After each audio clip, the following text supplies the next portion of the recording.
Voilà, je vais essayer de vous expliquer un tout petit peu les maths financières. Mais avant de vous montrer un exemple, je vais expliquer un tout petit peu ce que c'est la différence entre les intérêts simples et les intérêts composés. Imaginons, vous avez mis de côté 500 € et vous allez me les confier pour 5 ans, parce que vous n'en avez pas besoin et vous voulez quand même que ça rapporte un tout petit peu, vous ne laissez pas ça dans votre terrier. Ok, je prends les 500 € et je vous dis, chaque année, je vous donne 8 €. Voilà, 8 €, ça fait 5 fois 8 €, vous aurez 40 € et après 5 ans, vous avez eu 40 € et je vous rends les 500 €. Ce sont des intérêts simples parce que j'ai donné chaque année 8 €. Ok, alors qu'est-ce que c'est alors les intérêts composés? Vous me confiez de nouveau les 500 €, mais la première année, je vous donne des intérêts, je dis un pourcentage, n'importe lequel, et ça vous rapporte, les 500 € vous rapportent 8 €. Mais je rajoute ces 8 € au capital. Donc ça veut dire, l'année d'après, je vais calculer les intérêts sur 508 €. Et l'année d'après, je vais de nouveau rajouter les intérêts et je vais de nouveau avoir un capital qui est encore plus grand. Et comme ça, chaque année, mon capital est plus grand. Donc les intérêts vont chaque fois être recalculés et vont être évidemment chaque année un peu plus élevés parce que le capital, il grandit aussi. On rajoute chaque fois les intérêts au capital. Voilà, ça c'est donc des intérêts composés. Maintenant, je prends un exemple. Donc un problème à résoudre. Vous voulez acheter une PlayStation et cette PlayStation va vous coûter 1500 €. On appelle ça aussi le CO, donc c'est le capital du départ. Si jamais vous voyez des formules où il y a un C dedans, voilà, c'est votre capital. La banque dit, je vous donne un TAEG de 10%. Ça, c'est en fait les intérêts.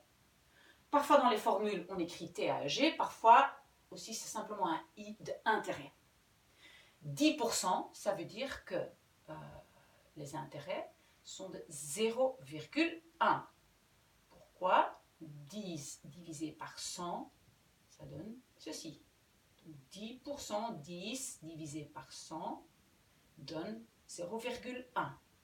Ok, la banque me dit que je dois rembourser en 24 mois ou 24 mensualités. Le nombre de mois, on appelle toujours N dans les formules. Donc ici, j'ai 3 données. D'accord? Ok.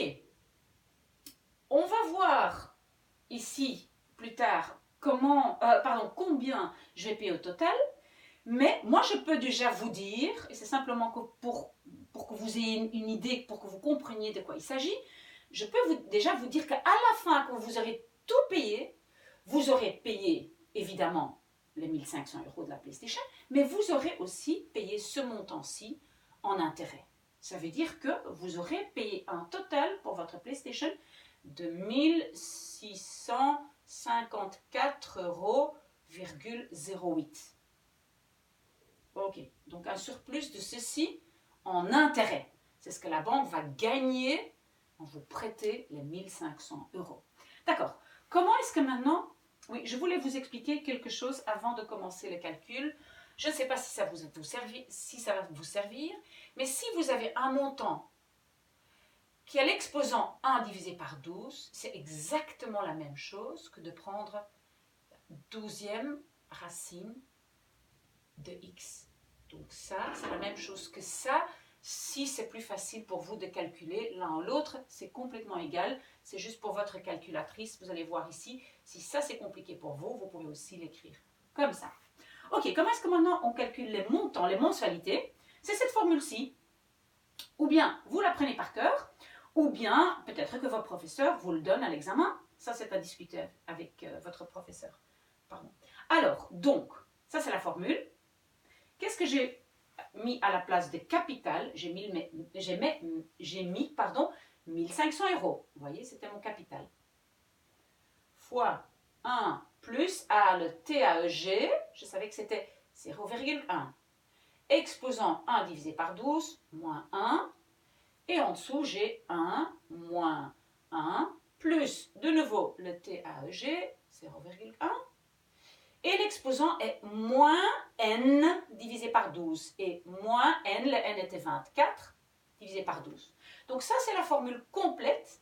Vous calculez ça avec votre calculatrice. Si vous ne savez pas comment le faire, vous devez vous demander à un copain de classe. Mais ça ne devrait pas poser trop de problèmes avec votre calculatrice.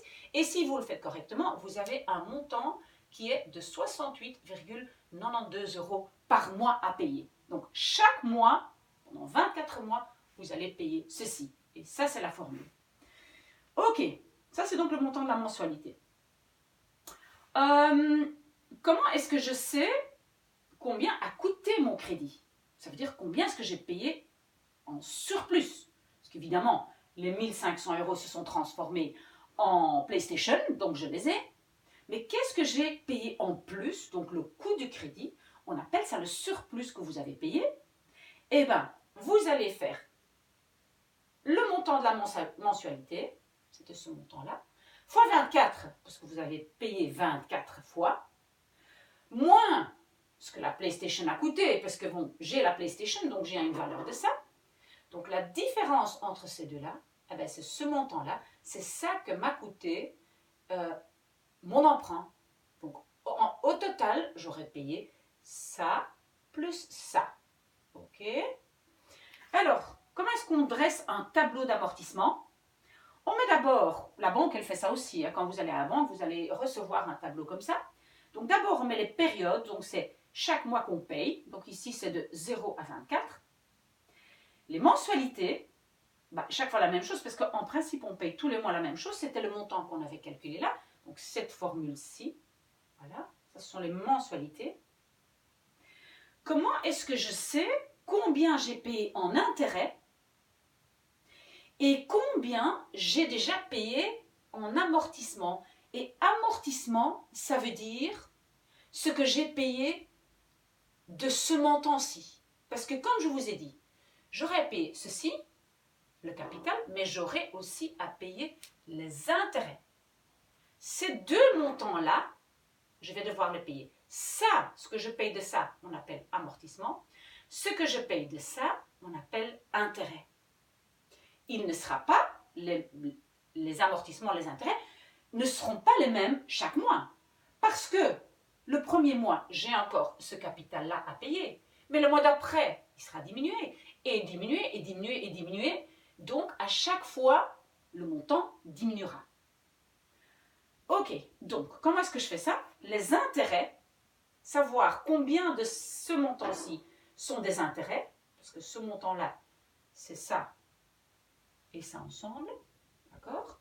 Pour savoir quel est le montant de ça qui représente les intérêts, je prends juste le dessus de ma formule. Ça, ce sont les intérêts. Je les réécris ici. Je prends mon capital, qui est au départ ceci, mais le deuxième mois, il sera diminué. Donc le deuxième mois, je dois mettre à la place de capital ce montant-là. Et il diminuera chaque mois. D'accord? Et puis le reste, j'avais déjà expliqué. Voilà. Si j'ai ma mensualité et je connais les intérêts, bah, la différence entre les deux, ce sera l'amortissement. C'est clair. Et alors, attention maintenant, regardez bien. Donc, SRD, ça veut dire solde restant dû. Donc, c'est le capital qui reste encore à payer.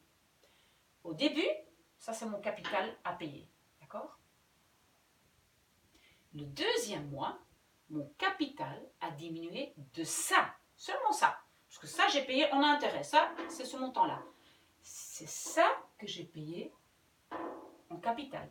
Donc, ça, moins ceci, donne cela. OK? Donc, maintenant, quand je vais faire mon nouveau calcul, pas la mensualité, elle reste la même, mais le nouveau calcul d'intérêt, attention, mon capital, maintenant, je vais mettre ce montant-ci. D'accord? Donc, ça veut dire que quand je mets un autre capital là, mes intérêts ici, pour le deuxième paiement, vont être différents. D'accord? Je fais la même chose, mais ici, je mets ce montant-là. Quand j'ai fini la deuxième ligne, je vais de nouveau enlever de ce montant-là ce que j'ai trouvé ici. Voilà. Et comme ça, on continue. Et à la fin, en principe, on doit arriver à 0. Ici, on arrive à moins 0,02. C'est quasiment 0.